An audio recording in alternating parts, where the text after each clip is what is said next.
This conference will now be recorded. Good morning, everyone. For the second, a demo two session, or second day of our Roadrunner. Okay. So today we'll discuss, some of the concepts or some of the types of performance testing, and also what is performance testing. Okay. Uh, how can we define the performance testing? Okay. So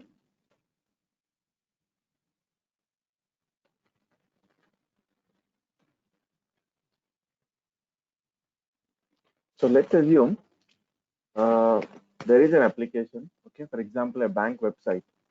Okay. And there are some users, user one, user two, user three, and so on till user 100. So all these users are trying to access this bank application. Okay, at some point of time, let's assume the time is 8 a.m. now. Okay, now at 8 a.m., all these 100 users are trying to access this bank application. Now, as a performance tester, I want to see how the bank application is behaving at this point of time. Okay, uh, using this particular load, when 100 people are trying to access this bank application, how the functionality is behaving, how the response times are coming. Okay, so I want to understand how the application is behaving, some set with some load. Okay, so here what are these users? User one, user two, user three, and so on till user 100. That is what I have taken as example. These users are nothing but people accessing bank application.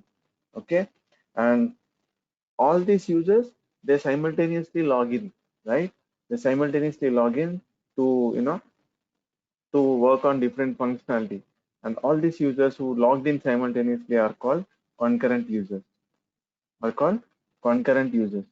Now, how can I tell that an application is working, as expected, and at the same time, application is performing well? Okay. Uh, when these 100 users are accessing the bank application simultaneously, and if all the response times are within the SLA, okay, then I can say that, okay, this bank application can take this much load, okay, is accepting this load, and and at the same time, what is this SLA here? Service level agreement. Okay, it's an agreement between the client and uh, the client and the testing party, whoever is testing this, that the response time should be less than these many seconds. For example, if the industry standard is 2 seconds, the SLA will be 2 seconds. Okay. For example, the client will say my SLA is 2 seconds for this bank application. So for all the transactions, for all the critical business transactions that you test for this application as part of your performance testing, the response time should fall a bit less, in less than, okay. The response time should fall less than 2 seconds. Okay. Now, I have one query here. Will performance testing team test all the scenarios, whatever the functional testers are doing? Will they test all those functionalities, or will they just test some few critical business transactions? I mean, performance testing, I don't think they need to do all the functional testing, right? It's the Yeah, load that's what we are more concerned about. yeah. So, the application team will decide what are the critical business transactions for them, which should not break actually. Sometimes, what they assume is, okay, these many people might log in, and these are our critical business transactions which should not fail. Users should not feel, dissatisfied that, hey, this bank application is not working as expected. It wasted my time and so on. Okay, so they will identify those critical business transactions and they will assign it to us. Okay, that these are the critical business transactions that you have to test for these many number of users. Okay, and this is my SLA. So these are the numbers given by the application team or client. Okay, So using those number of users, okay, simulating those number of users, and generating scripts for those critical business transactions, we will test the scenarios. Okay. Now, in general, if someone asks me, or if whenever we discuss what is performance testing, we generally say that testing some critical business transactions under some load. Okay, that's what we discussed in general. But there is some textbook kind of definition which says what is performance testing. In general, this will not be asked in any of the interviews. Okay, if you are attending 3+ or 4+ years of experience for performance testing, nobody will ask you what is performance testing, or nobody will expect you to tell a textbook kind of definition, right? But however, we will discuss this definition today. Okay, we'll go through this. So performance testing is testing an application for speed, stability, and scalability in production-like environment under virtual user load to meet non-functional requirements. Okay, this is some definition, textbook kind of definition, which is universally acceptable. Okay, and this definition contains so many keywords. If you observe carefully, it has some keywords like speed, stability, scalability, and production-like environment. At the same time, it has some keyword called non-functional requirements. So we will quickly discuss these keywords actually. So what are these keywords that are incorporated in this definition? Okay, to start with, we'll see speed, stability, and scalability. Okay, so how a performance testing is measured. So basically, performance testing is measured using speed, stability, and scalability. Initially, way back in 20 years ago or 25 years ago, they used to test only for speed. But now things are changing, and things are changing, and the clients are thinking how my application would behave after 10 years or after 5 years. They are thinking about future. So that's the reason from the recent past, they are testing, or they are measuring performance testing using speed, stability, and scalability as well. Okay, so what is the speed? Okay, what is the speed? How fast the application responds to your request with expected or current load. Okay, in other words, the response time should be within SLA. That's what we have discussed just now, that how fast the application is responding to your request with expected or current load. In other words, response time should be less than SLA. Okay, this is what is speed all about. And what is the stability? In general, for example, you are testing an application, okay, and and you are testing that application for or you have logged into the application. You have logged into Amazon application, and let's assume that you are working for 2 or 5 hours. You're working on that Amazon website for 5 hours continuously. You are browsing something, or you are performing some action. The application should behave consistently. Whatever the response times that are coming in the first 1 hour, okay, the same similar kind of response time should also come in the last 1 hour. Okay, what it means is the performance should not degrade. Even though if you are using the application for a long time, the performance should not degrade. That's what stability means. The performance should not degrade even after using the application for a long time. Okay, and then it comes to scalability. What is scalability? The application should be able to handle more loads than the given number. Actually, the application should be able to handle more load than the given number by client. For example, my client says, hey, can you test my application with 100 users? Okay, now I have to test the application for 100 users. At the same time, I have to test the application for 150 or 200 users depending on the requirement. Okay, this is nothing but testing the scalability. My application's ability to handle increasing user without performance degradation. Even though I increase the users, the performance should not degrade. Okay, even though I increase my users, performance should not degrade. So you remember these keywords like speed, stability, and scalability. I will relate these three words, in next few minutes with different types of tests that we perform. Okay, I'll relate these three words for different types of tests that we actually do. Okay, we'll discuss in few minutes. Now, and one more thing, if you observe carefully, in this particular definition, we have one word, the keywords like production like environment, production like environment. Now, okay, okay.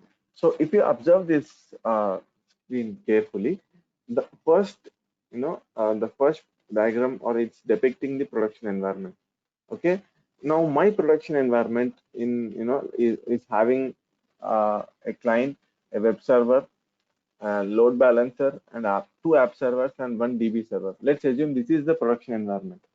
Let's assume this is the production environment. It has one web server, it has one load balancer, it has couple of application servers, and it has one DB server. Now, whatever the performance testing, okay, I have to test, okay, whatever the application I have to test, performance test, the environment which they provide should be a replica of the production environment. Should be a replica of the production environment. For example, in the production environment, if I have two app servers, in my production like environment or in my performance testing environment, there should be two application servers. There should be two application servers. If my production server is having two database, if my production environment is having two database servers, my performance testing environment should also have two database servers. It should be exactly the same. Otherwise, you cannot say that, okay, for example, you have two DB servers in production, in performance testing environment, but whereas in production environment, you have only one DB server. Okay, and if you start testing in your performance testing environment and you say that, hey, application is behaving as expected, you can happily deploy into production and you can you can give it to for usage, real-time usage. Now when you deploy it into production, you will start facing issues. Okay, let's assume you start facing issues because you have only one database server, okay, which is not able to accept all the requests. There comes the conflict. That's the reason a performance testing environment should always be a replica of the production testing environment. And production performance testing environment need not be similar to the functional testing environment. In some companies or in some cases or in some projects, the performance testing environment and the functional testing environment will be different, because in functional testing we will test only the functionality with one user. So when there is only one user, we need not have multiple application servers or multiple database servers. So they will configure it with one app server and one DB server, considering the budget constraints. Considering the budget constraints. Okay. But when it comes to performance testing environment, it should be same as production like environment. So this is one of the interview questions they might ask you, like, hey, whatever the performance testing environment you worked on, so how is it related to production environment? Is it exactly the same? So what is the configuration in performance testing environment and the production environment? They'll ask you like similar kind of questions. Okay, so this is one important point. And this point, right? The non-functional requirements. So in general, if you are a functional tester or automation tester, you might have something called functional requirement.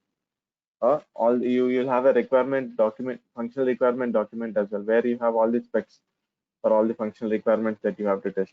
In the same way, we have a non-functional requirements as well. Okay, for specifically for performance testing or non-functional testing. Okay, so these are the different keywords that are incorporated in the performance testing definition. Okay, now we will see what are the types of performance testing. Okay, we have 5 different types of tests. Okay, load test, stress testing, endurance test, scalability test, and volume test. Okay, we have different types of testing: load, stress, endurance, scalability, and volume. Now I'll not say that in all the projects all these types of tests will be done, but depending on the client requirement, the different types of tests will be performed. For example, in my current project, whatever I'm working on, I'm working on load, endurance, and scalability. I'm working on load, endurance, and scalability.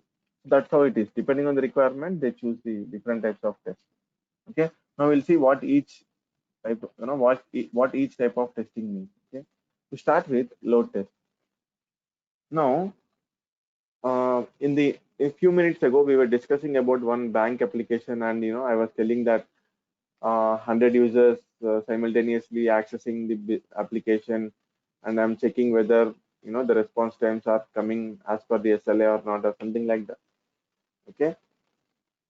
Now, those 100 users are nothing but the load, right? Those 100 users are nothing but the load. Now, what is this load test is? Now, my load test should ensure that the application and the test, okay, is stable and can handle expected load once the application is deployed. Okay, with the given number of users, my application and the test should be stable and can handle expected load. Okay, so all the response time should come under within the SLA.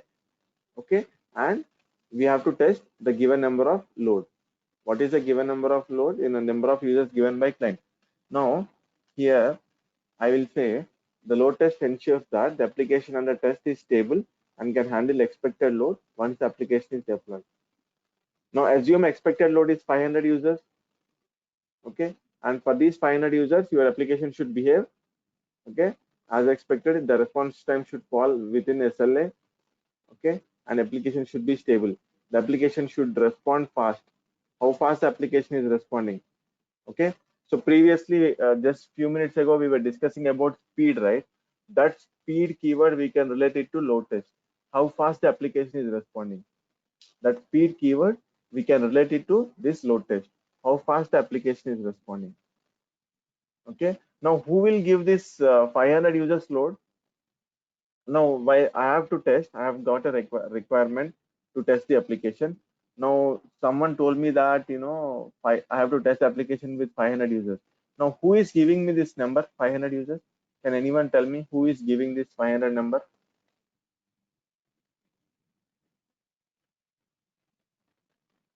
The business analyst or the management will tell you that how many users should the application handle. Yes. So the business team or the actual client will give us this number. Well, can you tell me from where they'll get this data on a high level? Just think practically, and can you tell me from where they'll get this number 500? The production, yeah, maybe the looking at some statistics on in production, the traffic. Yeah, so if the application is already there in production, so they will check the production traffic. They will check what in the last 6 months, at least they'll consider last 6 months, which day, okay, and specifically which hour there was more load. Okay, so the highest number they will take and they will consider it as, they'll consider for load test. And this load test will be performed for 1 hour. Any load test will be done for 1 hour. That is a peak hour. That we call it as peak hour. So why we test it for 1 hour? So we are taking this number 500. Okay, let's assume this number is given by client. So what he did is he went back to his production data and he did some queries, and he got to know that okay, in the last 6 months, let's assume in the month of April, on the day of 19th, around 11 a.m. to 12 a.m. there was huge load. Okay, they'll pick the data for load test. Okay, that's how they do it. And there are some different ways if the application is not in production, or if the application is completely brand new one. Okay, and we will discuss in that as part of the non-functional requirement gathering. Okay, in our detailed classes we'll discuss about it in next few days. Okay, that's how we get this number. And remember one thing, that load test will be done for 1 hour. Okay, the steady state is 1 hour for load test. Now next comes the stress test actually. Okay, so let's assume there is a, there is a restaurant. There's a restaurant and with 5 tables. There's a restaurant with 5 tables. Okay, and there is a waiter, or there's a person who is handling those, or who is looking after those 5 tables customers. Okay, now what he generally does is he'll accept the request from those customers from those 5 tables, and he'll process the orders and he'll deliver the food. Okay, now what happens if the owner of the restaurant increases the tables from 5 to 8? He'll add 3 more tables. Okay, now what this waiter can do is he can accept those requests from all those 8 tables, and he can go and get the processing done, and he can deliver the food. Now if the owner adds 2 more tables, now there are 10 tables.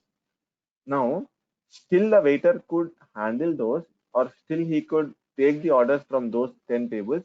He could get the processing done. Okay, and he can deliver the food, but the time he might take will be little bit more, because he has to handle all the 10 tables now. He has to manage all those 10 tables now. So the time he might take will be little bit more. Yet he is able to deliver, but the time he's taking is little bit more. He's not able to manage all the 10 tables, as fast as before, like how he was managing for 5 tables. Okay, now let's assume that owner has added 10 more tables. Now the table count is 20. Now at this point of time, the waiter is not able to handle any more requests. He's not able to process the orders. He's not able to deliver the food. It's done. That means the max capacity has reached. He's not able to deliver. He's not able to accept the request anymore. Okay, that's the max capacity he can do it. So if you compare it with the stress testing, okay, the stress testing is conducted by increasing the user load gradually until the application breaks. For example, initially the load test we have performed using 500 users. Okay, now if my client asks me to test for go for stress testing and let him know that what is the when the application is breaking. Okay, now what I have to do, I have to gradually increase the number of users, like next do it with 800 users, next do it with 1000 users, and next do it with 1500 users, and tell him where the application is breaking, when the server is not responding, at what point of time server is not responding, when are you getting huge response times. So that to provide all this data, you have to perform stress testing. Okay, objective of this test is to obtain the breaking point or saturation point. Okay, objective of this test is to obtain the breaking point or saturation point. And recently, most of the companies in the recent last 3 to 4 months, or especially these banking firms and some retail organizations, are performing this stress test for their applications quickly, because due to this COVID, people are not directly going to banks, or people are not directly going to stores. What they are relying on online platforms, online banking platforms, and online retail stores, right?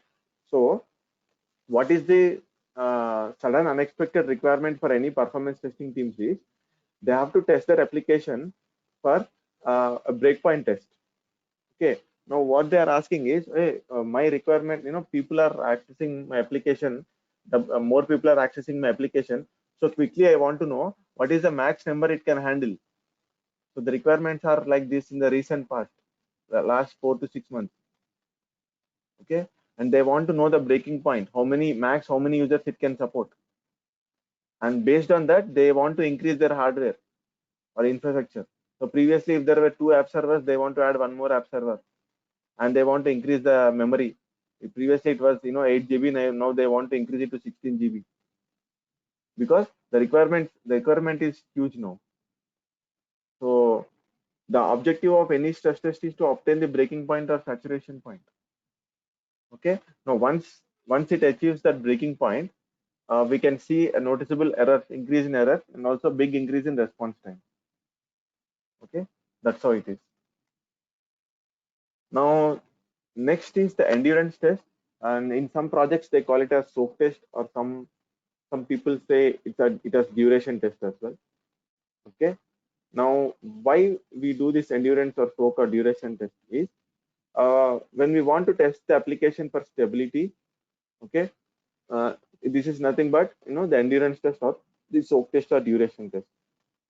Okay, so in general, performance testing, what they do is, as part of endurance or duration or soak test, they test the application for 8 hours or 1 day or 3 days or 5 days. In fact, I've seen some applications, some projects where they test the application for 5 days continuously.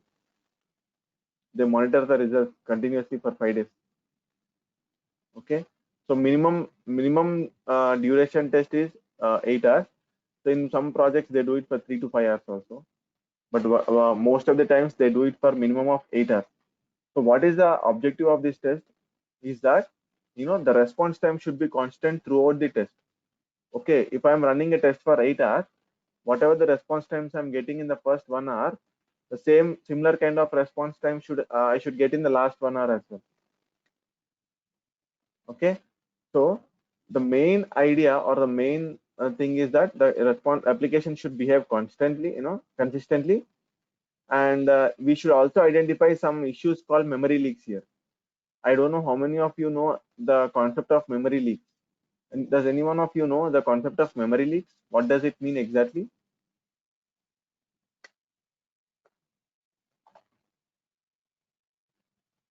No one knows, I guess. Okay, so what it means is, let's assume, okay, if you are, let's assume, the developers while developing the application, okay, developers while developing the application, they create objects. How many of you know C language or Java basics? I know Java. Yeah, if you know Java, right? Yes. Okay. So in Java, let's assume in Java they create objects. Like, if you want to create an object of a class, you'll say that class C1 equal to new class, right? That's how you create object in Java, right? Yes. And at the same time, if in C language, if you want to store something, if you can create variables, like, you can say int I equal to 10, or, in string name, you want to declare a name, you can declare a variable with string name equal to something XYZ or something. Okay, so what is happening at that point of time? That point of time, when we are creating an object or creating some variables, there is some memory that is getting allocated. There is some memory that is getting allocated, right? Isn't it? Now, what the developers has to do while developing the application is, whenever they are allocating some memory to these in similar kind of concept, after completion of the task, they have to deallocate the memory. They have to deallocate the memory. Otherwise, all the memory will be used up, and the application will stop responding. Okay, the application will stop responding. So there is some memory called, memory area called heap memory. Okay, so okay, now, so this is how the memory will be allocated. Int I equal to 10, some memory will be allocated. New obj, okay, some memory will be allocated. Now, let's assume your memory is of 4 GB. Okay, application memory is of 4 GB. Now, when the developer starts, okay, when the developer has written some code, okay, for allocating memory or something, now my endurance test started. Now my endurance test started. In the first 2 hours, okay, I started execution, and all the scripts are running fine, and backend some memory is getting allocated. Some memory is getting allocated. Now, after 1 or 2 hours of this endurance test, let's assume 1 GB is utilized. 1 GB is utilized.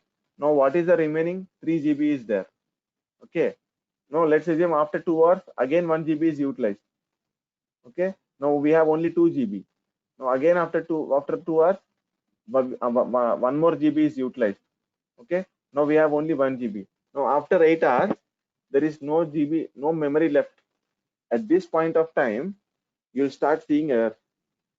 Okay, this is called, okay, you'll start seeing errors, and your application will stop responding because there is no more memory. Okay, you cannot allocate memory anymore. Reason is the developer should deallocate memory. Whenever they are allocating some memory, after completion of the task, they should deallocate it. They should free the memory.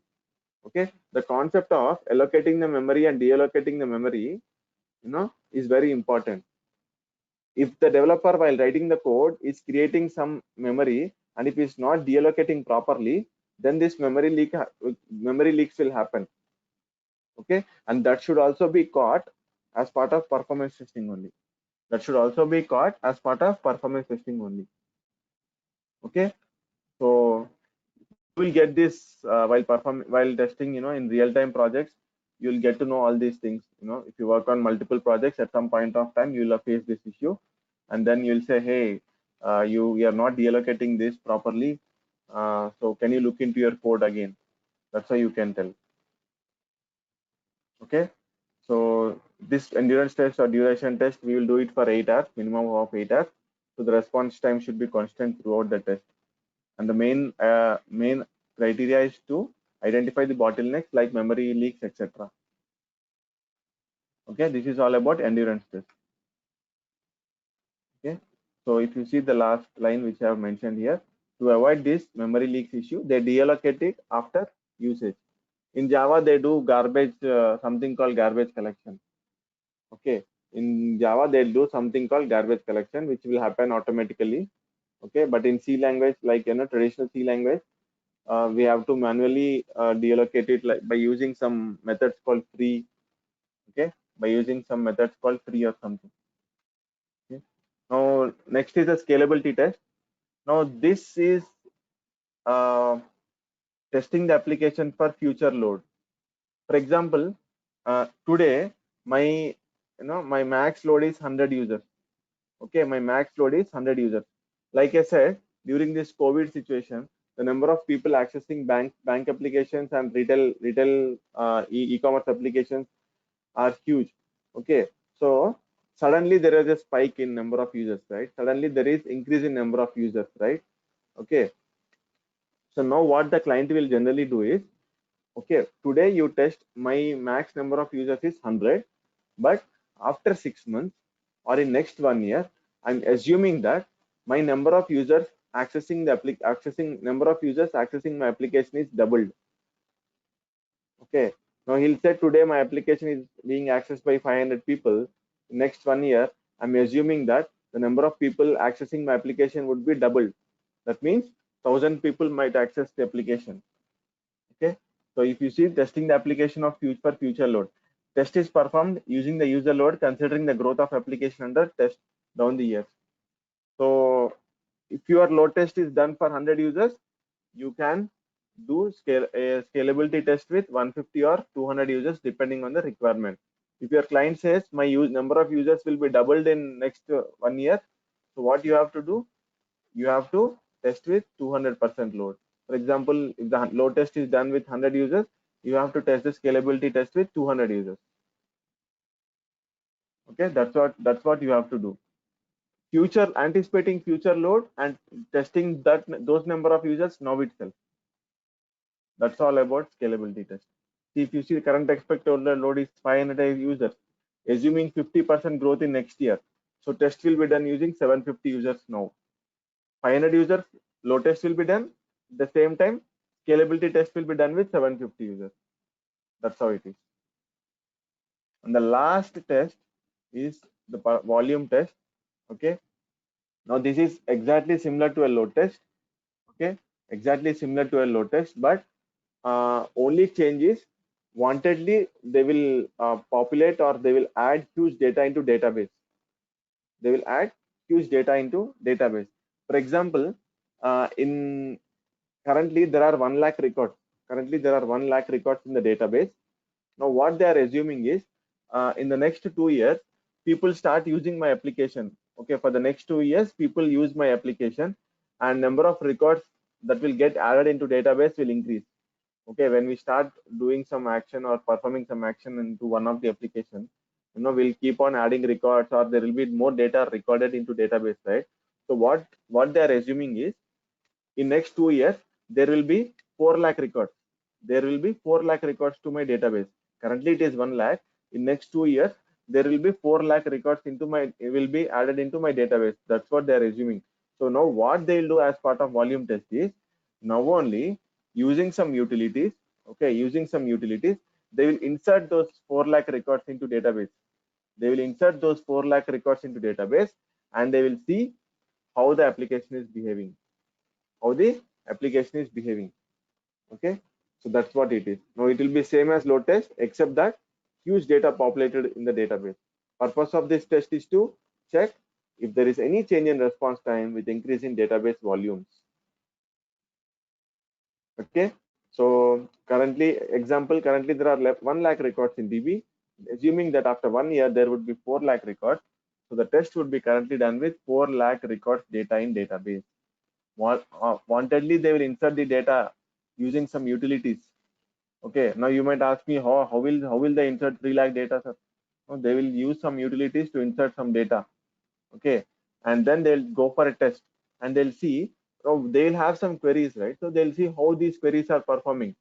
Okay, am I getting the response time quickly? I know when I compare with 1 lakh data, am I getting the same response time with 4 lakh data as well? That's how it is.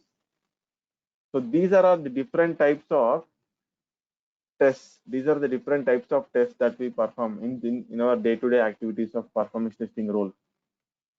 Okay, and I told you that I will relate speed, stability, and scalability to some of these tests, right? So we can relate speed with load test, and we can relate stability, okay, with this endurance test. We can relate stability with this endurance test, and we can relate scalability with this scalability test. Okay, so these are the different types of performance testing we would do actually in our real-time projects. So it depends on project to project. Okay, sometimes all the testing will be done. Sometimes only load test will be done. Sometimes load test along with some scalability test will be done. It depends on the project.